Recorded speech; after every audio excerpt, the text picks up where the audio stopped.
Good morning.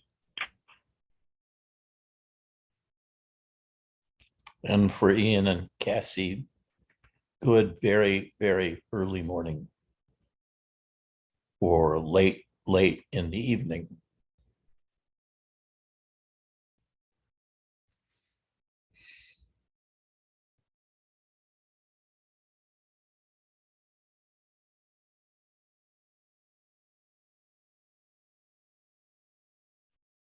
Lately, I've been talking more and more about the zero state,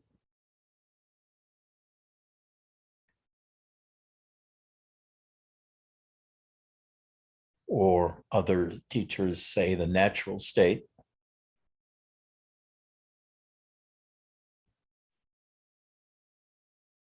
or the ground state, or the stateless state. So let's explain.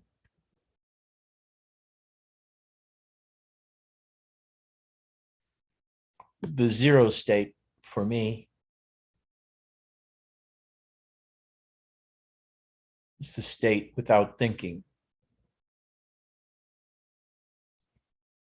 And it's not a forced not thinking, where you actively suppress thoughts and ideas and distractions.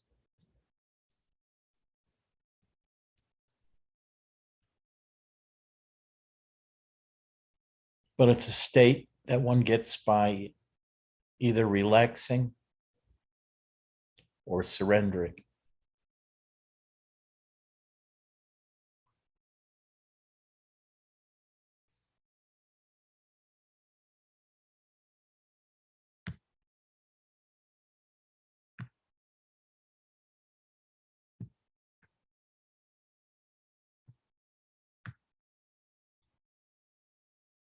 Now,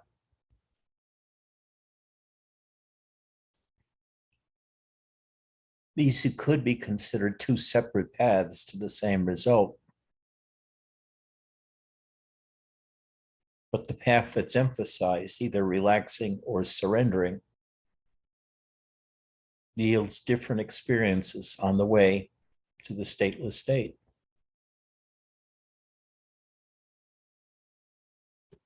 The path of surrender, basically Christianity,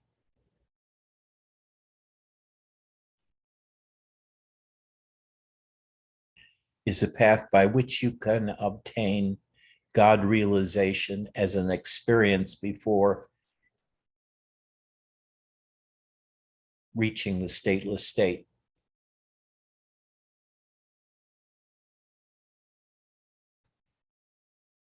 The act of surrendering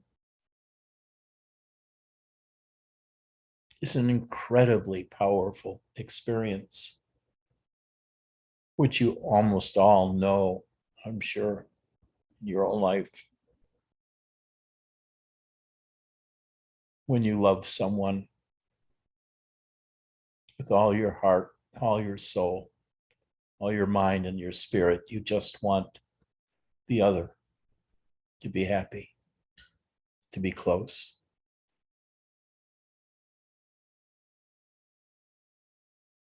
This activates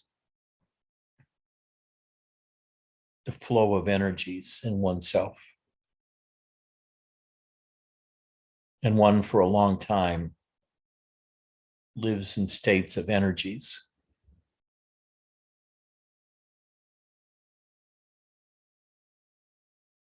I guess one could say that that's a third way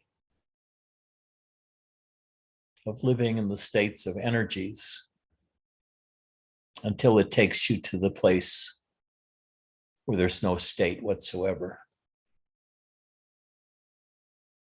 Let's focus just on surrender and relaxing.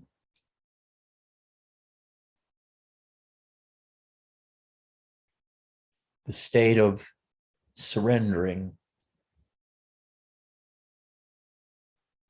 can lead to extraordinary spiritual experiences of realization of God within, perhaps accompanied by stories and visions that support that explanation.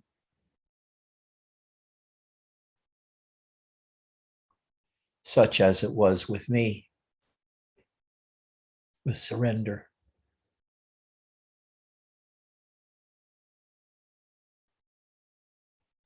I love with all my heart, committed with all my heart.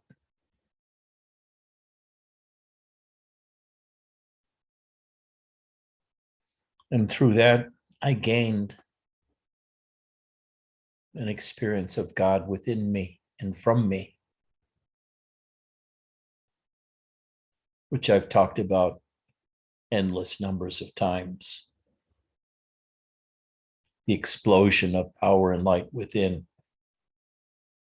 traveling up the body, through the brain and outside into the world. And for the first time, you know what God really is.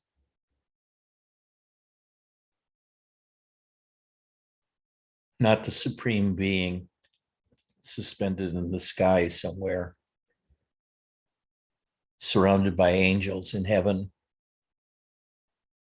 and all of that, although you may have a vision of something like that during the process of surrendering.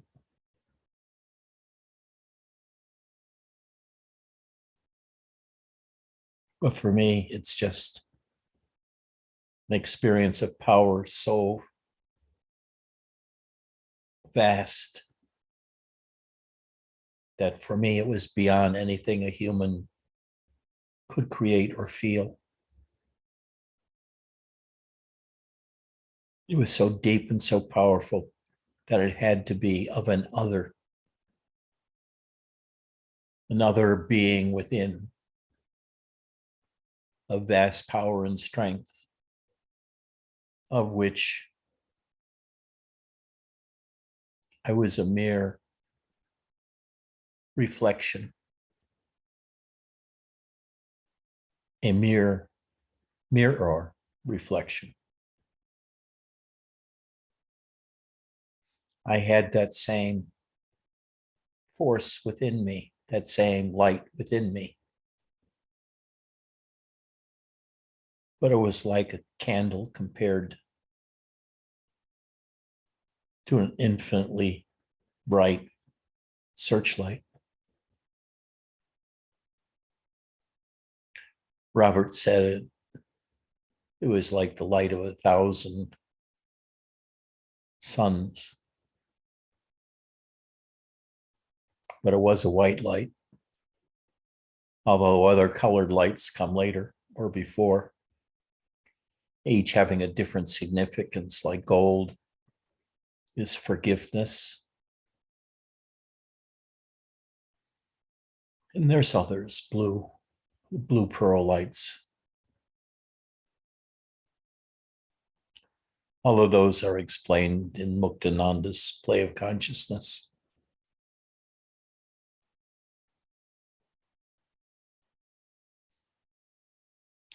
I like it how people bring out their cats for me.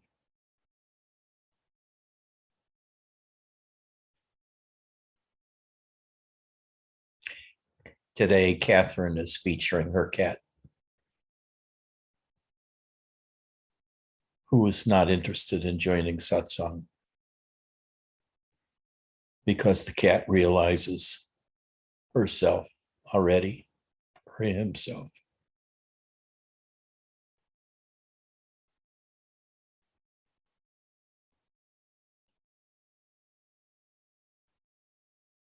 I really highly recommend the path of surrender.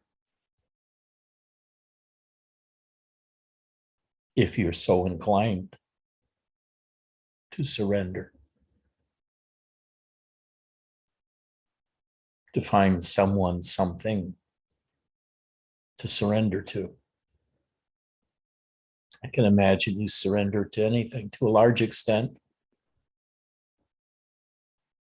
I surrendered to my cat, Kali,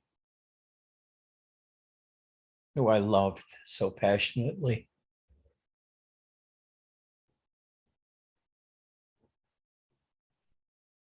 And when she died, it broke my heart.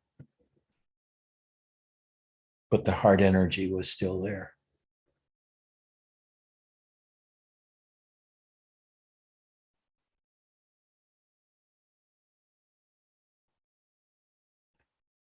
That path of the heart, path of love, of surrender, is so absolutely delicious.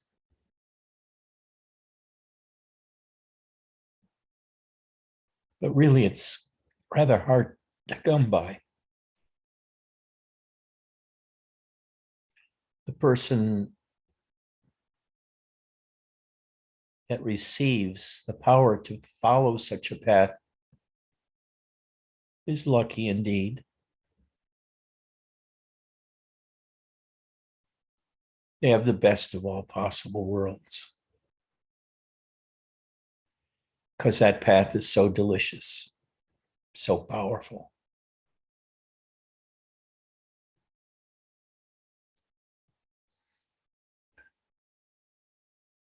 However, it's also a very painful path,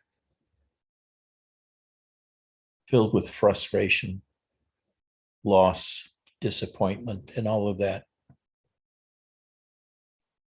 But if you can stay steadfast in your love and surrender, it's a highly rewarding path spiritually. You pour your heart out. You surrender your heart. You fall to the feet of your beloved. Whether it's a person, a cat, or a tree, you love it or them with all your heart and all your soul and your mind and your spirit.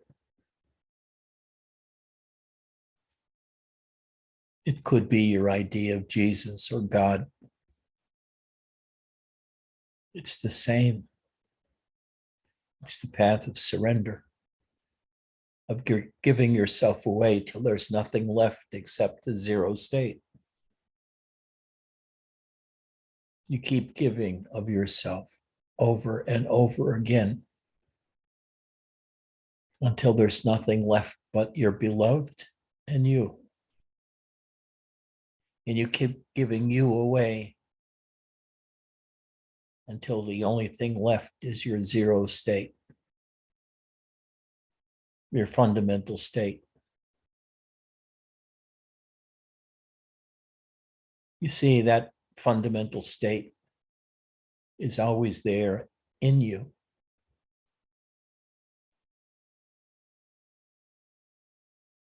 But what a task it takes to feel your way through all of the other states of being a human being before you can get to the state of doing nothing. You have to get through the emotional states, and all the mental states, and all the mental turmoil. You go deeper into the emotional states, and then deeper into the physical states of your body and the tension in your body. And as the tension in your body relaxes, if it does, you go deeper into your natural state, your zero state, your fundamental state, where there's no movement. The mind is not there. The emotions are not there. Only the tender openness to the other. You're totally receptive, surrendered, on your knees with head bowed, open to anything that comes, feeling it's a reward. for having no resistance.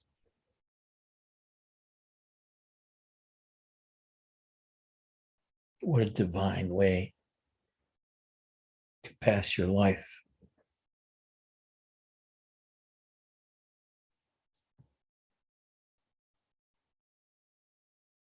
But after a while, usually even this state is taken from you.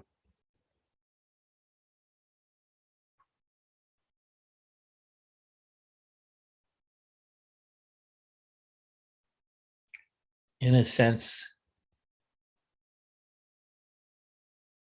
it seems like there's some falseness to this state.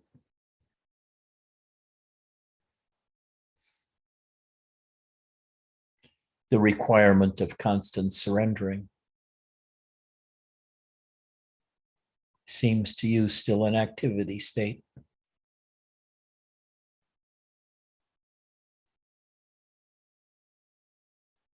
So you give it up. For a long while, then there's nothing, no movement. You just pass your everyday life as an everyday human without the bliss of pursuing God or enlightenment or even the zero state. And this can seem like a dark night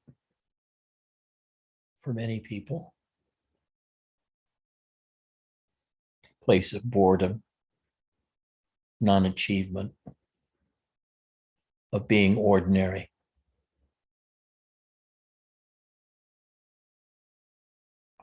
A return to being ordinary, a regular human being, not a God-realized being.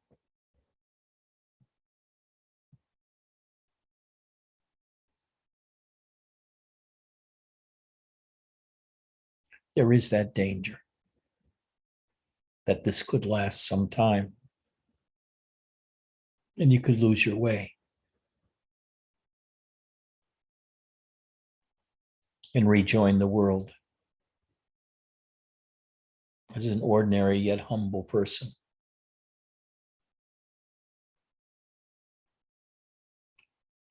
The other path is one of just relaxation, progressively relaxing, and in a sense, surrendering that to the universe. And essentially, they're the same path, but not really. One path is filled with devotion, seeking your beloved, clinging to your beloved, surrendering to your beloved. The other path is just a deepening, throwing away of all tension and all desire and all struggle in yourself. You throw away seeking, you no longer seek. You just try to relax.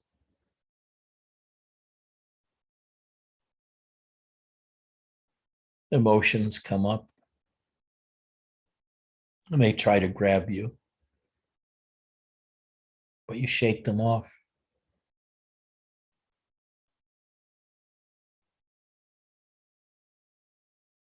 Just let them go, which is still a kind of surrender. But it's not you surrendering to anything. It's your surrendering that which is not the deepest part of you to the universe.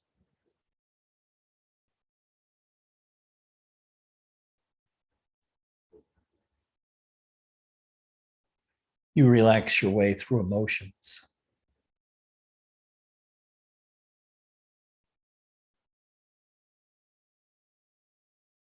You relax your way through all body tensions. Just feeling the tension usually is enough.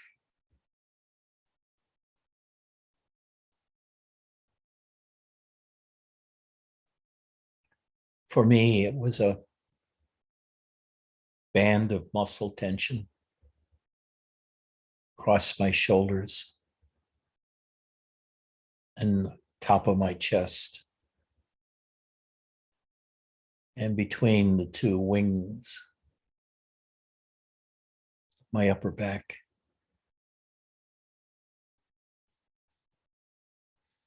And I deliberately tried relaxing it, but really didn't want to relax.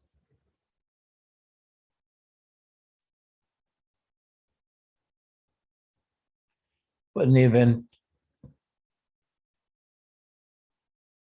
after a while, the tension surrenders to your desire to have no tension.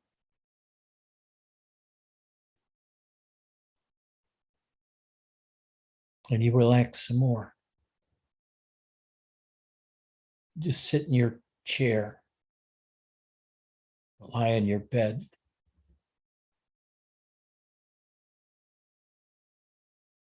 relaxing or surrendering.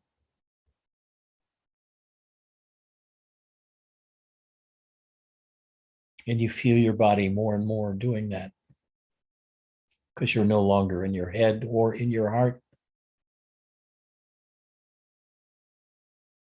It feels like you've gotten underneath them, down to the body level, where you feel your body exquisitely, every part of it. You're in direct contact with feeling wise. You've long ago left the mind, long ago left the emotions. Both paths of relaxation and surrendering lead to the same state of no state. It's your fundamental state, so to speak. And by that, I mean, it's always there in each of you. It's your fundamental state. But normally, you hardly ever pay any attention to it. It's always there constantly as the background and underpinning of all other states of mystical realizations, of God realization.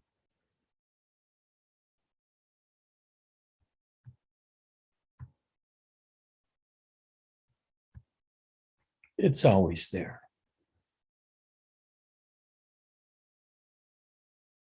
You're always in your zero state. But the hard part is to be able to reach it, to see it, and to feel it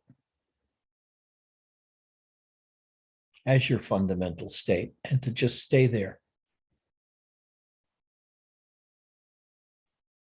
Perfect, relaxed,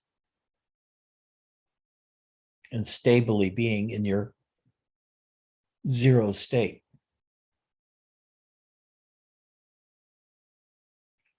Some people never attain it.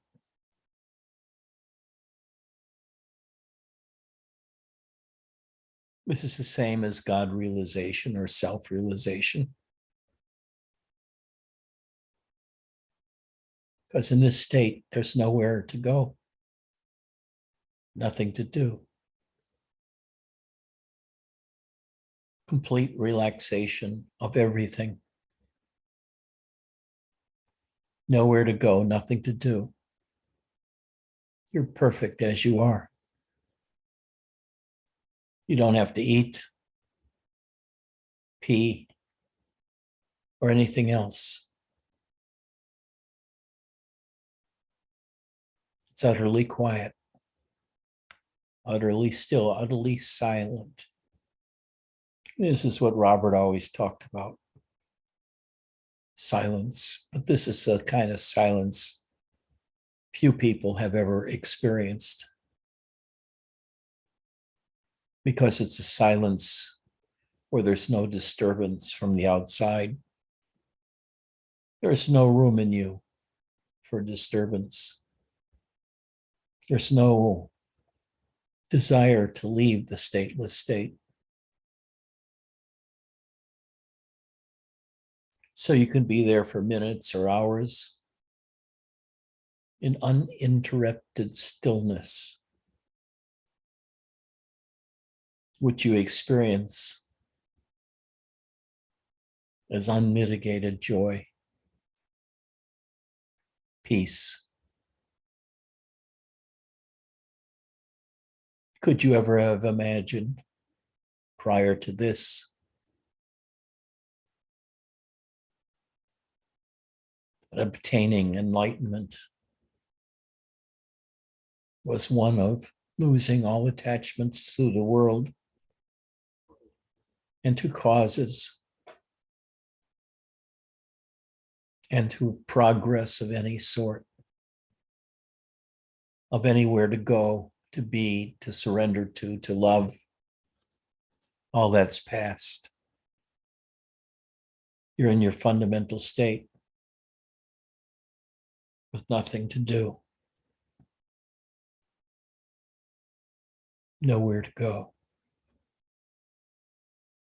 nothing new to see, nothing old to see.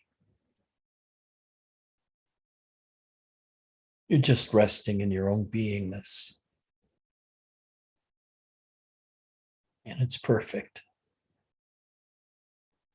Who could have imagined all of those who are struggling with koans or sitting properly for 25 minutes at a time with a jikijitsu, circling the zendo with a stick to hit you on the shoulders if you show any sign of wavering or being inattentive to the now.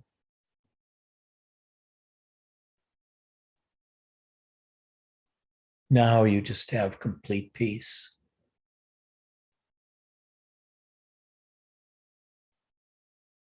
You've gone deeper than the body energies and the psychic energies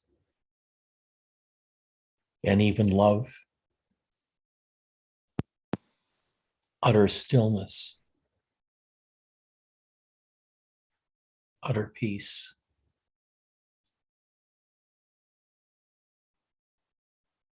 Maybe a thought breaks in. Is this it? Is this the zero state? And you see that it's just a distraction. And your mind stops itself, knowing it has no place here, that you're in a place before mind, a place of absolute bliss, absolute rest, the zero state. You're good for nothing, good to nobody. You just are. Now, all of those paths that talk about being in the now, in a sense, are correct.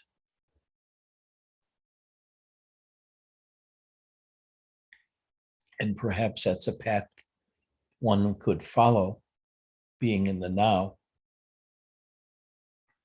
But to me, that seems to miss the point of getting rid of you. And it still emphasizes being in the now, which is being in the present with the external world. But the paths of surrender and relaxing don't pay any attention to the external world, only to yourself. The self that you penetrate through progressive surrender or progressive relaxing.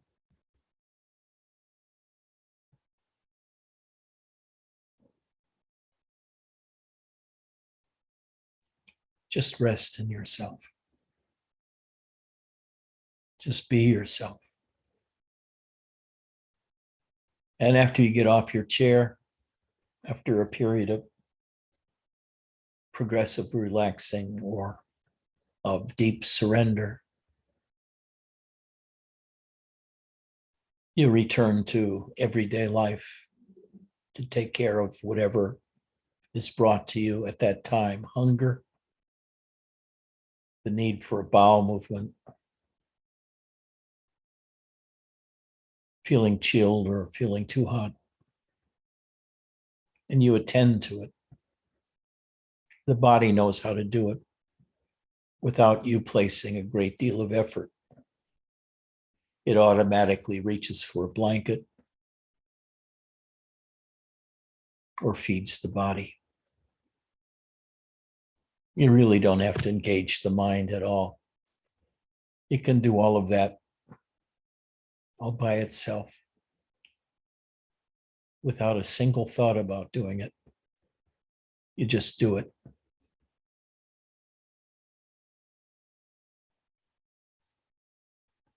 And that's where I think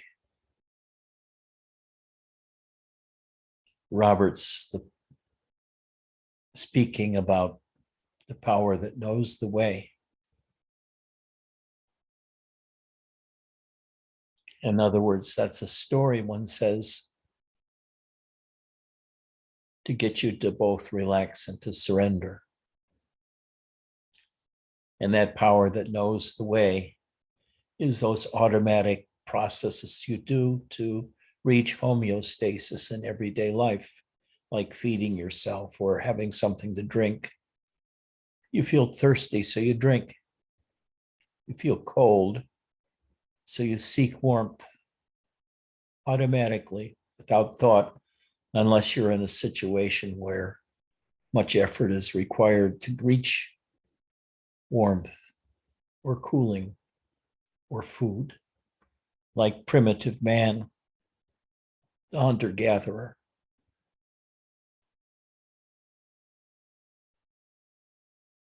And even after a while, the hunter-gatherer has all of the instincts needed to survive without manufacturing a process to do this using your mind. In this place, mind is irrelevant. It's just noise. It has no purpose here. Here, your attention, your awareness is before mind. It's underneath mind. It's deeper than mind. And you're now deeper than mind. Mind is like a distant radio station. It may be talking from time to time, but you pay it no heed because you know that what it's saying is worthless.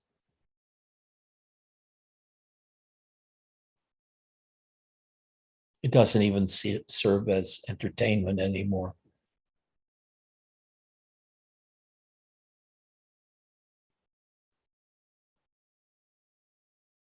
True entertainment comes with doing nothing. The good for nothing man, as Robert said.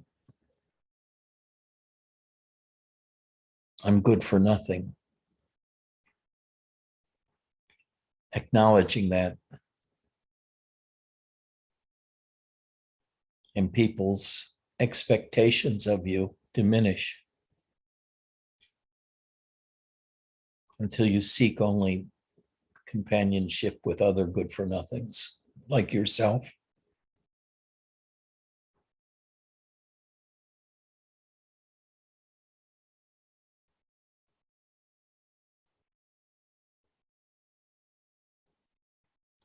And in your particular coterie of good for nothing friends, things still happen. You're still moved into actions from time to time, but they're brief actions to meet the immediate circumstances. or perhaps planning together to meet a larger problem as a unified group.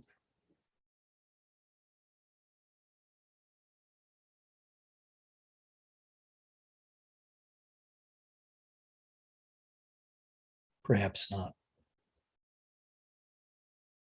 But many teachers get a bug up their ass about something or other. And they feel a need to infuse their own Sangha with this problem-solving mode.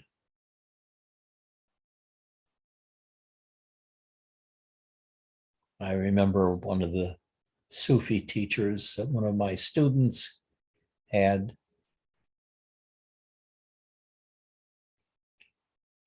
stopped teaching about enlightenment and instead said, right now, the world is in such serious problems. We have to focus on addressing those problems rather than ourselves. So he got them wrapped up in conservation and political practices to get a certain take on things. I really don't know what happened to them. I don't even remember what his name was.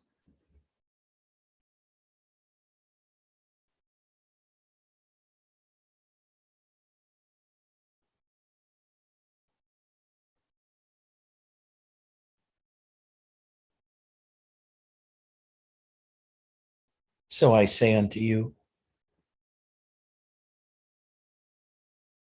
the whole process is so simple if we just realize it's to attain our zero state through any method that you like. But I emphasize surrender and finding objects to surrender to, where you can actively throw yourself away until you're only left with the zero state of just being alive, or progressive relaxation, which accomplishes the same thing. But the experiences along the way are different. You won't find God realization by relaxing, but only through devotion.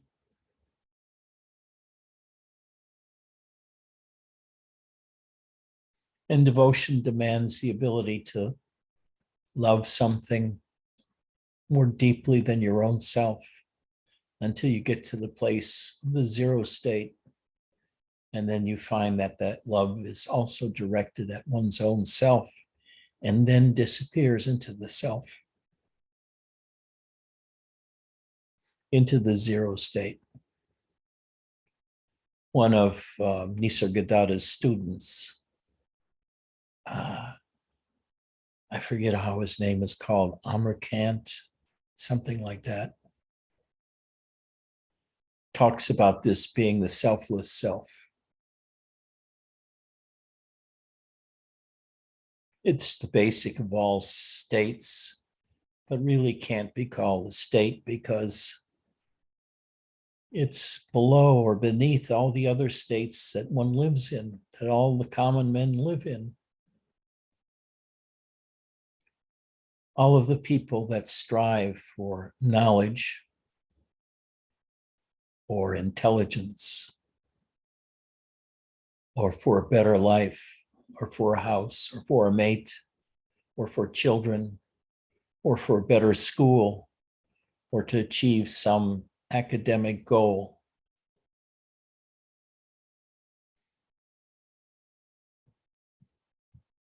Knowing that a more simple life without those desires leads you to complete peace and happiness.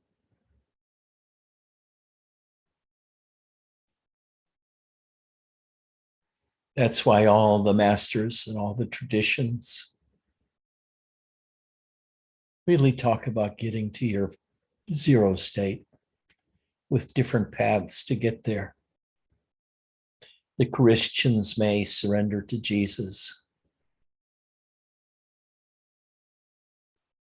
The mystics to God.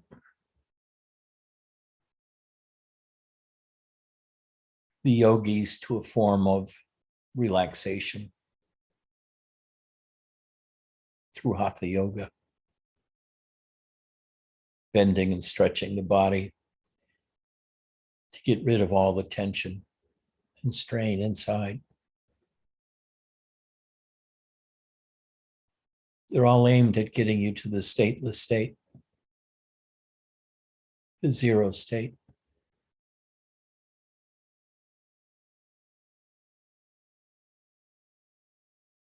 And when you're there, to do nothing, except maybe to talk about it.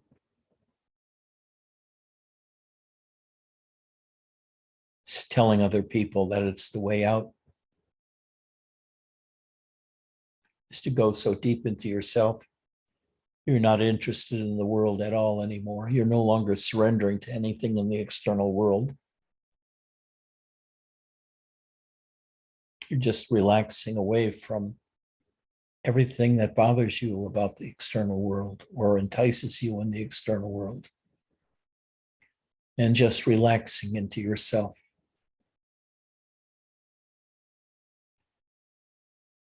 There's nothing to do after that. After reaching the stateless state, the zero state, it's your fundamental state. It's always there. You're always immersed in the stateless state. But your senses present you with a world that you have to deal with. And so on, where you create all of your missions in life. Becoming a doctor for Vesselina, whatever yours is.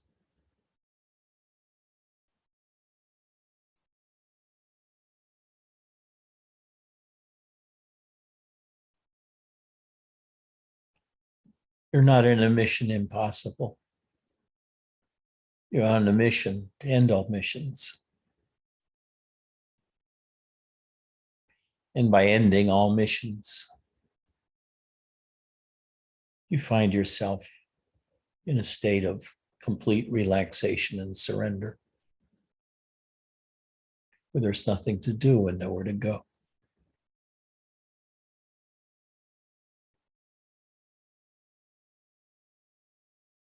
And you can say all kinds of things about it. You're one with the external world. You're none with it. Whatever, it doesn't matter. It's just stories to try to get you to experience that stateless state.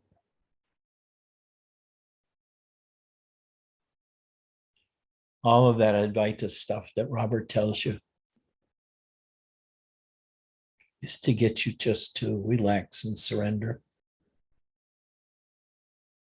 A story about reality whose aim is to get you out of that reality into yourself. You become the center. The focus is on your own experience, not reading books, not following gurus, just reliance on yourself. And how you get there is your path, whether it's through surrender, relaxing, following the energies, or following your bliss.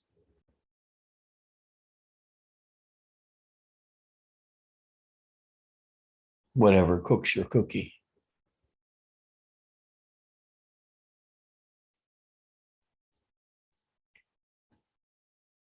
For me, a lot of it had to do with surrendering to Robert, realizing I could do none of this myself, which was not true, but it seemed like it. So instead of looking for solutions and reading, what I did was hang around Robert. That's what he told me to do. Just hang around. You don't have to do prayers or anything like that. Just hang around. Hanging around means really doing nothing except stay by somebody who really knew how to do nothing.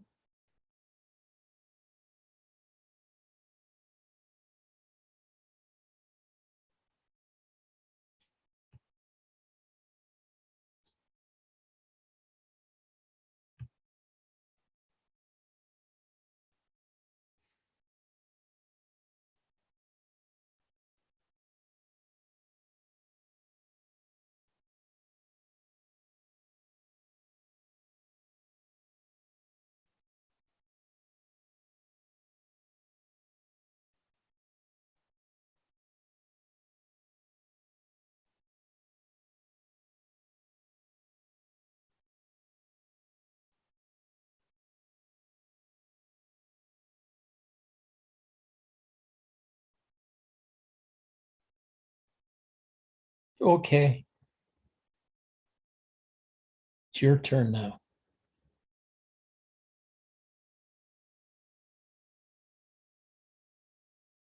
Any comments or questions?